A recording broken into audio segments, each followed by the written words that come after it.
Hello and welcome to Moment of Truth on Labour Social. I'm Graham Hughes. This is the fourth and hopefully my final video about Russell Brand. I don't know about you, but I'm sick of seeing his vile, pompous, sanctimonious gob every day.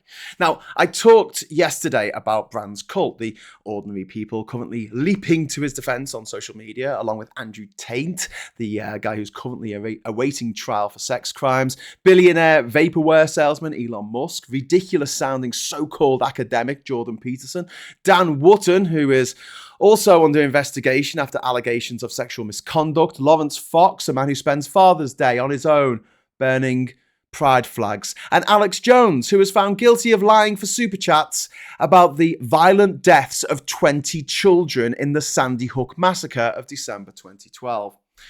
They say you can take the measure of a man by the company he keeps.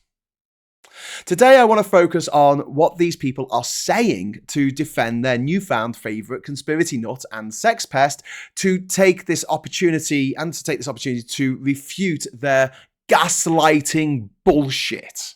First up, it's a witch hunt. It's an incredibly disingenuous use of the term, alluding to times that a group of grotesquely misinformed men and women burnt young women at the stake, their protestations that they weren't liars and they were not in fact witches being ignored over the faux indignation of powerful, corrupt, evil psychopaths. Maybe it would work if they were talking about the reaction of the Russell stands to the victims, but they're not. Next one, it's The Matrix. Apparently, there's a Keanu Reeves movie from 1999 that's out to get him. Okay. What about Epstein's little black book? Whataboutery, the first refuge of a dishonest man. It is possible for different crimes to happen at different times around the world. Just because other people have been murdered and their killers have not been brought to justice, it does not get you off the hook for murder. But if you're going to bring up an incredibly rich and powerful sex offender who is protected by the establishment while carrying out his heinous crimes and who definitely did it and ended up spending the rest of his life in jail, by all means, draw the parallel. Next up, this is cancel culture. Now is not the time to cancel Russell Brand. The time to cancel Russell Brand was like 20 years ago. People were talking about how he was a sex case 20 years ago, before the term cancel culture had even entered the modern lexicon. Why is this happening now? Well, that's actually a good question. If they were asking why the women that Brand is accused of abusing waited so long to speak out.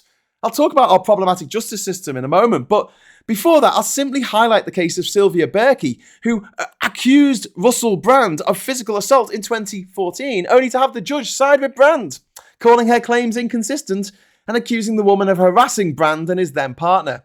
You have to have deep pockets or strength in numbers to get justice when you go up against rich, powerful men like Brand, and your case needs to be absolutely watertight. And even if it is watertight, you risk never working in that particular industry again, as if you hadn't already noticed, we well and truly live in a patriarchy. That's why this stuff takes so long. The absolutely revolting revelations about Brand's mate Savile, who Brand once offered his female assistant to, naked, live on BBC Radio, didn't come out till he was dead. Next up, it's a smear campaign. In the greater scheme of things, Brand's audience on YouTube is tiny. It's 1/25th that of Mr. Beast's. It would have made more sense to smear him when he was at the height of his powers. But we saw what happened with Sylvia Berkey. And what are they trying to shut him up about? Dickhead conspiracy theorists on the internet are like 10 a penny. Anti-vaxxers too. They just play to their bubble of psychos and eugenicists. The vast majority of us aren't complete morons and we get our vaccines as and when we need them. I say this as someone who has been vaccinated against almost everything you can get a vaccine for. And I wasn't ill for a single day of my journey to every country in the world without flying. Also, still alive. As for this being a big conspiracy, millions suspected Brand of these kind of crimes for many years. The idea that the deep state is behind all this. They all met up in 2001 when Brand was a no-mark presenter on MTV and said, hey, one day this man might start telling the truth about masks that we'll probably have to wear in the case of a worldwide pandemic that's killing millions. Let's set things up so in the far distant future, we can bring him down whenever we want, but only once the worst of the pandemic is over. Okay. Next up, it's all a big distraction. Sorry, what? What are you being distracted from again? Keir Starmer saying he wants to tinker around the edges of Brexit. Sunak dialing back at his environmental pledges. The idiot who is our education secretary saying that children enjoy being in porta cabins. I mean, I know this might seem a bit mad, okay? But it is possible for more than one item to appear in the news at the same time.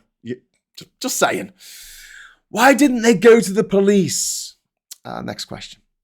Only 2% of rapes reported to the police end up going to trial, and a lot fewer than that end up in a conviction. If you type the words police rape into Google, you're more likely to find a news story about a policeman who was a rapist than information on how to report a sexual assault to the police. And just yesterday, it was reported that a staggering 1,600 Met police officers and staff were subject to complaints over violence or discrimination against women. I hope that answers your question.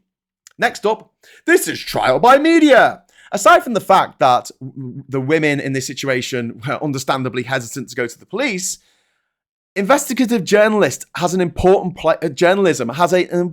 place in our society. It's what brought down Nixon. It's what got Barry George out of jail. It's how we found out about MPs fiddling their expenses. It's how we found out about the tabloid phone hacking scandal, the COVID parties at number 10. Jimmy Savile, for heaven's sake. Next question. Where's the evidence? One of the women that Brand is accused of abusing filed out a rape kit on the day it happened and has Brand's apology text on her phone. She didn't bring charges at the time because she had no faith in the justice system. Brand is just too rich and too powerful. If anyone can watch that documentary and not be convinced that he's as guilty as sin, then they're either a massive misogynist or their slender grip on reality has been well and truly prized free by this post-truth idiocracy we're currently living through. Either way, I wouldn't want them on my jury, unless I was guilty, of course. Next up, this one really annoys me. It's not that big a deal. Oh, fuck off. The BBC and Channel 4 not only covered for a sexual predator, it looks like they may have actually facilitated his crimes. If you don't think that is a big deal, where millions of knobheads voted for Brexit because they wanted bendier bananas, I can't help you. Next up, I met him and he was always nice to me. Oh my God. Hello? Murderers don't murder every person they meet. Next. I don't like Brand, but I will make no moral judgment until he's found guilty in a court of law. Oh, you sweet, sweet summer child. 99% of accused rapists in the UK get away with it. To base your moral code on our so-called justice system, a legal system that routinely fails women every day on every level, a police force that routinely fails women every day on every level. Dude, your privilege is showing. It's almost like the entire system was set up to protect rich, powerful men, allowing them to do whatever they want to whoever they want and not ever have to face any real consequences. Jimmy Savile wasn't found guilty in a court of law. Neither was Nixon. He was pardoned by Ford before it could go to trial. Neither was Hitler, for that matter. Do we have to pretend that we don't think they did bad things? Was World War II a big conspiracy to make Hitler look bad? There's being objective, and then there's being an idiot. The sad fact is, if you're a woman who's been sexually assaulted in the UK or the US, you can't put your faith in the legal system. It follows that when we consider what is real and what is not, who is telling the truth and who is lying, we need to make that judgment in cases like these for ourselves. Somebody is lying. It's either the man who has said some of the most disgusting things imaginable about women over his 20-plus year career, or it's a number of terrified women who have nothing to gain but everything to lose by speaking out. And don't forget, Trump was found to have sexually assaulted E. Jean Carroll by a court of law. He's still running for president. His supporters don't rely on a court ruling to decide where their morality stands, so why should we? Oh, the establishment are trying to silence him. He is the establishment, you idiot. He is a rich, middle-aged, middle-class, expensively educated white man of limited talent and a sexual deviant protected by some of the most powerful men in the world. He is a man who treated his fellow humans with utter contempt and saw women as meat to be used for his pleasure and discarded immediately afterwards. You don't get much more establishment than that. And let's be realistic. Brand will probably get away with this. He can afford the best lawyers in the world and is backed by Peter Thiel, owner of Rumble, and quite possibly the richest Nazi in the world.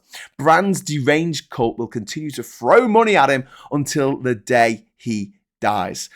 It's up to us to make an informed judgment on this. And you've seen the evidence. You have the agency.